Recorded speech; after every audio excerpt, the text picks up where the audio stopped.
Alhamdulillah, ô Seigneur des mondes, le très miséricordieux, le maître du jour du jugement. C'est toi que nous adorons, et c'est toi dont nous implorons le secours. Guide-nous dans le droit chemin, le chemin de ceux que tu as comblés de tes faveurs, non pas de ceux qui ont encouru ta colère, ni des égarés. Amen.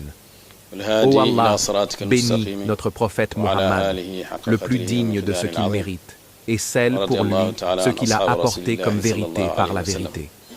Guide-nous vers ton droit chemin et vers le sentier de ses bien-aimés, des vertueux et des justes.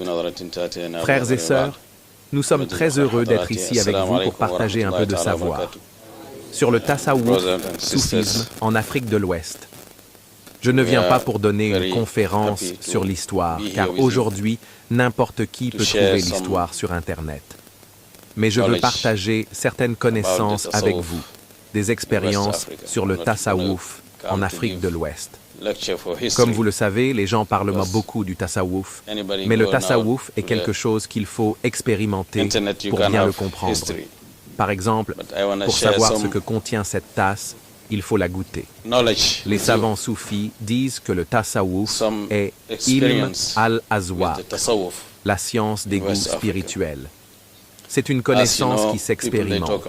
C'est pourquoi vous les entendez parler de ilm al-yaqin, la certitude par la connaissance, ayn al-yaqin, la certitude par la vision, et aql al-yaqin, la certitude par l'expérience. Ilm al-yaqin, c'est ce que vous savez intellectuellement. Peut-être en avez-vous entendu parler comme tout le monde. Par exemple, vous savez qu'il existe une ville appelée Médine, que vous y soyez allé ou non. C'est ilm al-yaqin. Ayn al-yaqin, c'est lorsque vous voyez de vos propres yeux.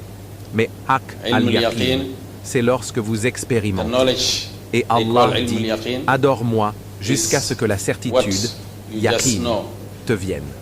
Ici, yaqin ne signifie pas seulement la mort, comme certains le pensent.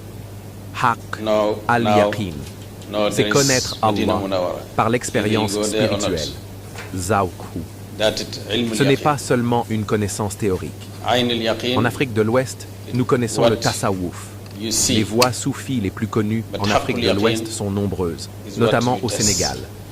Mais toute cette connaissance provient de la vie et de l'enseignement du prophète Muhammad.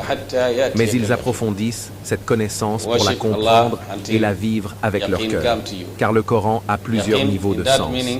Plus vous vous élevez spirituellement par l'adoration, plus Allah vous accorde